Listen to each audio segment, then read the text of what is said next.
Assalamualaikum warahmatullahi wabarakatuh.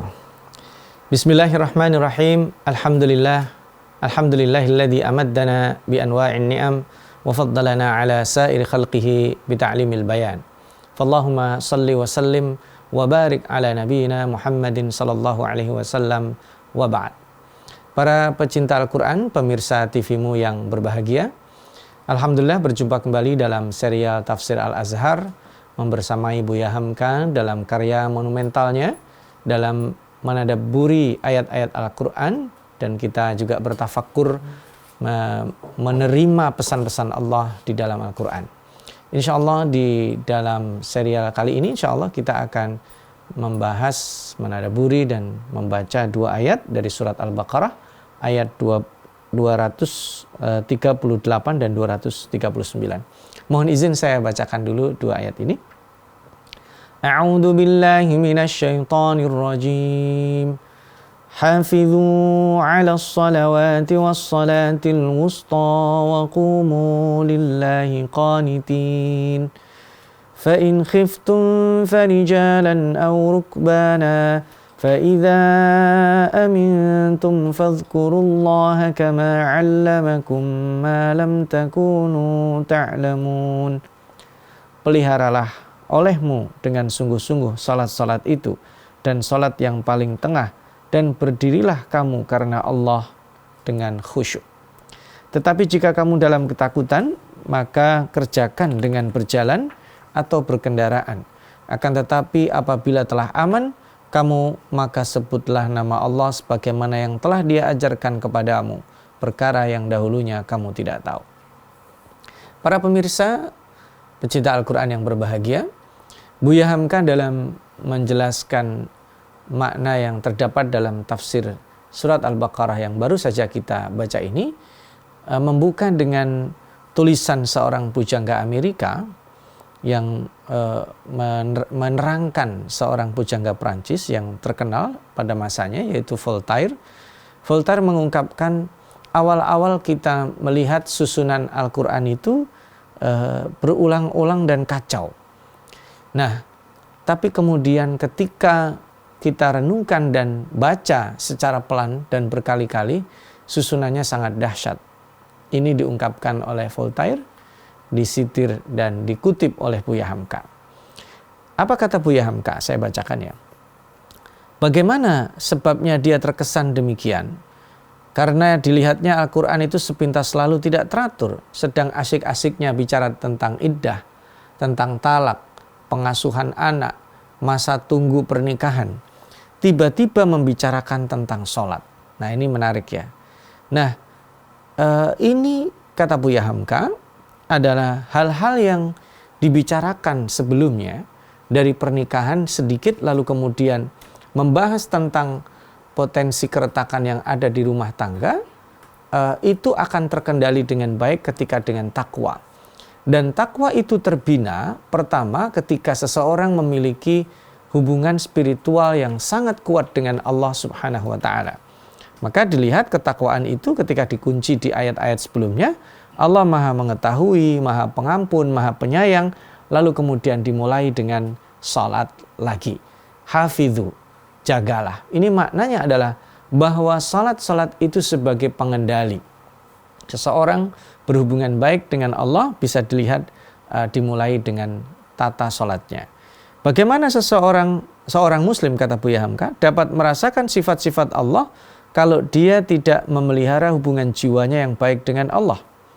Lalu dikaitkan, bagaimana rumah tangga suami istri, pendidikan anak akan berjalan lancar dengan dasar takwa kalau ibadah kepada Tuhan dilalaikan dan diabaikan. Dan tiang agama adalah salat. Sebab itu jika singgah tiang agama ialah salat, sebab itu jika singgah kepada peringatan salat, bukanlah dia kepada memperingatkan sholat, ya, bukanlah dia terpisah dengan ayat sebelumnya, kata Buya Hamka. Karena begini, sholat itu merupakan sarana real, praktis seseorang untuk bertakwa. Ketika peliharalah olehmu sholat itu, maka ini menjadi kepentingan jiwa seseorang untuk stabil hubungan diri dengan Tuhan memelihara sholat dengan baik karena Allah sudah tentukan waktunya. Dan ini sebagaimana juga diungkap Buya Hamka mengutip perkataan seorang ulama, yaitu Imam Asy-Syaukani dalam Nailul Autar, telah berbeda pendapat terkait dengan makna sholat yang diulang 2 kali di sini. Dan nanti insya Allah kita akan bahas pada segmen 2. Di akhir segmen ini saya ingin mengingatkan bahwa pentingnya makna sholat adalah menjaga hubungan atau stabilitas spiritual seseorang. Dan karena itulah ada hadis Nabi Muhammad SAW yang menekankan pendidikan sholat kepada anak. Perintahkanlah anakmu sholat ketika usia 7 tahun dan pukullah anakmu ketika tidak mau sholat pada saat dia berusia 10 tahun. Sebagian kita hanya fokus pada usia 7 dan usia 10. Usia 7 diperintah sholat, 10 diperintah sholat kalau tidak mau dipukul. Tapi kita lupa bahwa untuk sampai pada tahap seseorang memukul anaknya, itu ada 5 kali memerintah sholat kepada anaknya yang dilakukan selama 3 tahun. Artinya kalau di tahun ke-10 anak tidak mau sholat lalu dipukul, yang ditanya orang tuanya, benar nggak dia perintah sholat setiap hari? 5 kali 10 hari saja ada 50 kali perintah sholat. Kali setahun ada berapa ratus kali sholat, berapa kali ribu dia memerintahkan anaknya. Dan rasa-rasanya kalau orang tua itu konsisten dalam mengajarkan dan memerintahkan anaknya sholat, tidak akan ada pemukulan di tahun ke-10. Nah, bagaimana pendapat sholat-sholat dan sholatul wusta yang dikutip Buya Hamka dari Nailul Autar, pendapat Imam Syaukani? Insya Allah setelah jeda singkat kita akan kembali membahas dan menadaburinya. Para pemirsa TV-mu yang berbahagia, salihin salihat para pecinta Al-Quran, Imam Syaukani sebagaimana dikutip Buya Hamka menjelaskan para ulama berbeda pendapat terkait dengan makna sholatul wusta. Jagalah sholat-sholat itu maknanya adalah sholat wajib yang kita tahu ada 5 waktu, yaitu subuh, zuhur, asar, maghrib, isya. Lalu kenapa ada penekanan wassalatil wusta? Padahal sebenarnya cukup sholat-sholat. Nah, Imam Asy-Syaukani menyebutkan bahwa ada 18 pendapat, subhanallah. Ada 18 pendapat yang semuanya dituliskan dalam Syarah Al-Muntaqa, akan tetapi yang lebih kuat adalah pendapat jumhur, karena ini juga berdasarkan riwayat dari Imam Bukhari dan Imam Muslim bahwa as-salatul wusta itu adalah salat asyar. Lalu ada pendapat kedua yang mengatakan karena dia di tengah-tengah, maka sholatul wusta itu adalah peralihan antara terang ke gelap dan gelap ke terang. Karena itu dalam 2 pendapat yang berbeda, Ibnu Abbas mengatakan as-sholatul wusta adalah sholat subuh. Pendapat lain mengatakan sholatul wusta adalah sholat asyar, dan itu nampaknya yang dipilih sebagian besar para ulama, akan tetapi tidak bisa kita menyalahkan pendapat yang mengatakan selain itu. Nah, ada satu hal yang menarik adalah ketika dikutip sebuah hadis yang menjelaskan pada peperangan Ahzab, disebutkan ya, saya baca ya, Yaumal Ahzab syaghaluna 'anis salatil wusta salatil asri mala Allahu kuburahum. Pada hari peperangan Ahzab, mereka itu kaum musyrikin telah mengganggu kita dari salat pertengahan, yaitu salat asar. Biarlah Allah memenuhi kuburan mereka dengan perut mereka dengan api neraka. Dan ini menandakan bahwa disebut di sini secara literal sholatul wusta, dan karena itu tidak heran para ulama kemudian berpendapat bahwa sholatul wusta adalah sholat asar. Ada analisis lain yang menyebutkan bahwa yang disebut dengan sholat tengah ini adalah peralihan. Dan kalau zaman sekarang sholat tengah ini adalah seseorang berpindah dari dunia kerja ke dunia rumah tangga. Dan ini kan masa peralihan ini disebut karena terkait dengan sebelumnya, pembahasan tentang talak, pengasuhan anak, masa tunggu istri yang dicerai. Ini menarik. Dalam masa peralihan ini, seseorang kalau dia sholat, dia ada transisi dari dunia kerja ke dunia rumah. Ya, sekalipun tiap kondisi, kota, desa, dan seterusnya berbeda-beda. Tapi sholat tengah ini, maka kalau kita dapati dalam madhab Syafi'i, kerjakan sholat tepat waktu, itu maknanya adalah di awal waktu. Tapi dalam mazhab Hanafi, sholat tengah ini ada ditambah agak ke belakang. Karena mereka adalah para pedagang, diharapkan setelah menyelesaikan kegiatan perdagangannya, sebelum mereka pulang, mereka mampir ke masjid dan melakukan sholat berjamaah, sholat asar. Subhanallah, menarik sekali ini ya. Dan kalau seseorang pada masa transisi ini, dia bersujud kepada Allah, lalu kemudian dia melakukan, bahasanya adalah pendinginan dari dunia kerja, dia bisa fokus untuk kembali kepada rumah tangganya dan terjadi harmonisasi di sana. Karena nanti setelah ini akan kembali pada pembahasan tentang rumah tangga, terutama adalah berinteraksi dengan istri. Nah ini menarik pesan Allah untuk menjaga sholat, dan terutama adalah sholatul wusta, sehingga para ulama berpendapat kenapa berbeda-beda, karena sholatul wusta adalah masa transisi.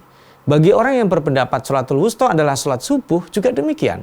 Dari masa transisi seseorang tenang, dia akan berangkat kerja, maka mulailah dengan sujud. Dan ketika seseorang sujud itu, dia mendapatkan inspirasi kesyukuran pagi itu, dia telah menundukkan egonya, dia telah berterima kasih kepada Allah, dimulai hari dengan kebaikan, maka itu akan menjadi energi yang sangat positif sekali.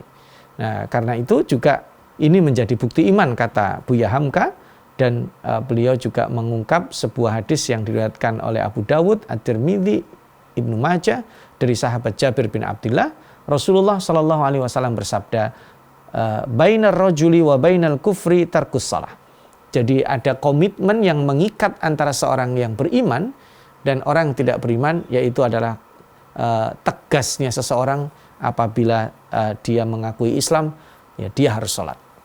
Maka sholatul wusta ini, baik yang berpendapat itu adalah subuh ataupun asar, ataupun nanti tentu kalau kita anggap sholatul wusta sholat pertengahan, di perkotaan seperti Jakarta, tentu sholatul wustanya bukan asar, karena jam tutup kantornya itu jam 4. Bisa jadi sholatul wustanya adalah maghrib. Ya, dia baru pulang ke rumah setelah sholat maghrib. Bagi orang tertentu sholatul wustanya adalah isya. Dia baru pulang kantor setelah sholat isya.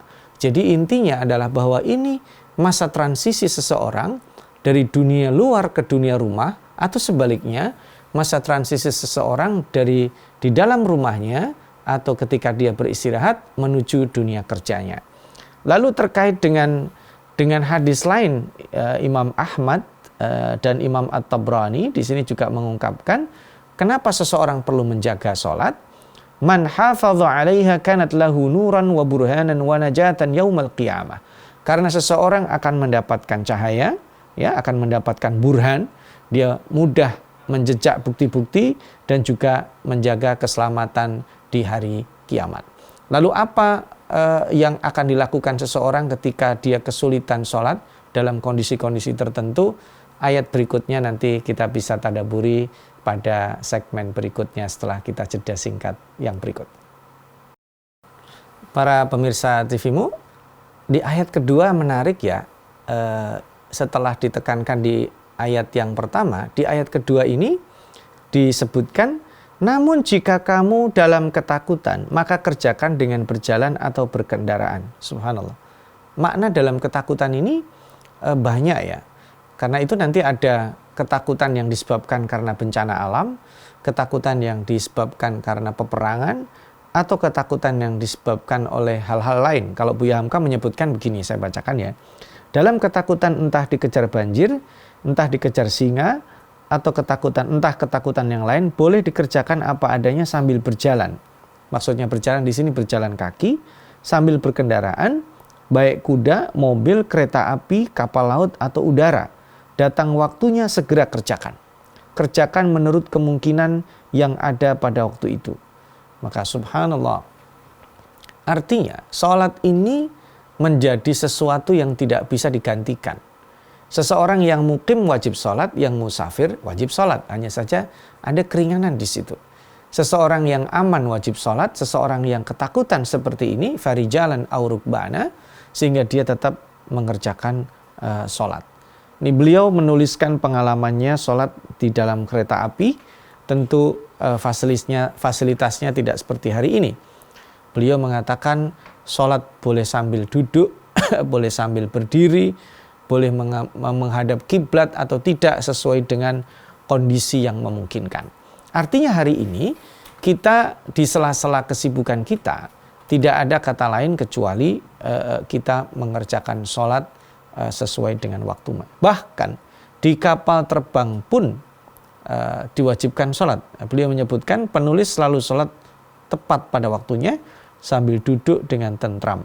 Pendeknya, asal waktu panggilan Tuhan datang kita siap sedia dan taat menyambutnya.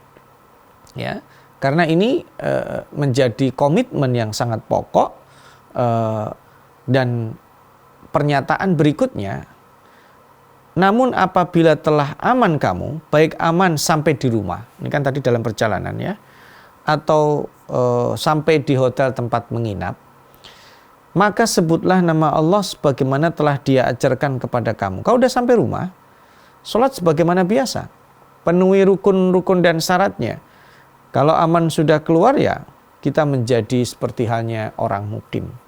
Nah, di ujung ayat ini diterangkan bahwa hal itu belum kamu ketahui. Sebelum diajarkan Nabi, orang belum tahu bagaimana caranya menyembah Allah. Sekarang sudah diajarkan, kita mengerjakan, artinya sholat tidak perlu untuk ditinggalkan. Dan ini menjadi hal yang menarik adalah bahwa kita menyembah Allah Subhanahu wa taala bagi umat Nabi Muhammad sangat dimudahkan. Karena Rasulullah Shallallahu alaihi wasallam memberikan karakteristik khusus umat Nabi Muhammad yang sebelumnya sholat itu umat-umat terdahulu di tempat ibadah, sekarang beliau menyabdakan ju'ilat liyal ardu masjidah. Allah menjadikan bumi ini masjid, jadi kita bisa sholat di mana saja. Dan kenapa sholat itu penting? Karena sholat menjaga stabilitas spiritual seseorang, baik dalam keadaan aman, dalam keadaan dia tidak ada problem, ataupun dalam keadaan chaos, menghadapi problematika dalam skala kecil, pribadi atau keluarga, atau dalam skala yang besar.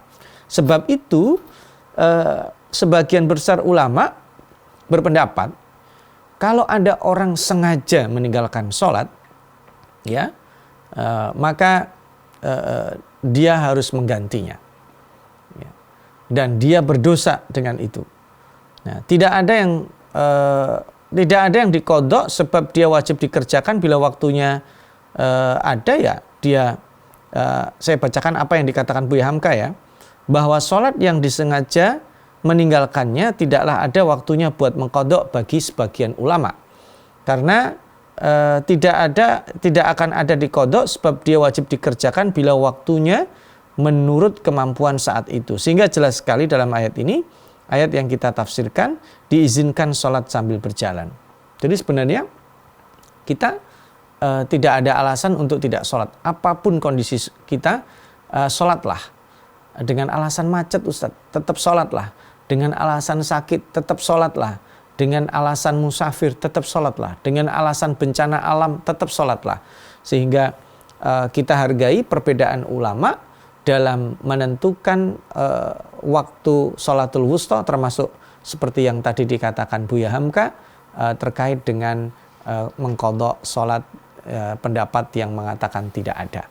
Maka sebagai take away lessons kita bawa pulang, menjaga sholat ini menjadi parameter kestabilan spiritual seseorang, sehingga dia akan tetap tenang sekalipun menghadapi masalah yang cukup besar. Terkait dengan masalah yang dibicarakan pada ayat-ayat sebelumnya, yaitu tentang perceraian dengan istrinya, lalu ada pengasuhan anak, lalu ada masa tunggu bagi seorang istri, terutama yang dicerai, baik dalam keadaan cerai hidup atau dalam keadaan cerai mati.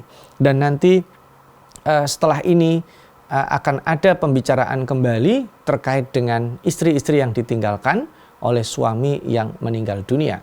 Maka ayat ini kalau tidak difahami runutannya seolah-olah berdiri sendiri. Padahal tadi di awal Buya Hamka mengatakan itulah ritme seseorang menjadi takwa, yaitu dengan memulainya menstabilkan sholatnya. Jika seseorang menjaga sholat, maka dia berpotensi untuk menjadi orang yang bertakwa dengan kualitas yang baik. Mudah-mudahan Allah jadikan kita orang-orang yang mampu menjaga sholat, kemudian bisa menjadikan kita orang-orang yang bertakwa, sehingga kita tetap dalam keadaan baik apapun kondisi kita.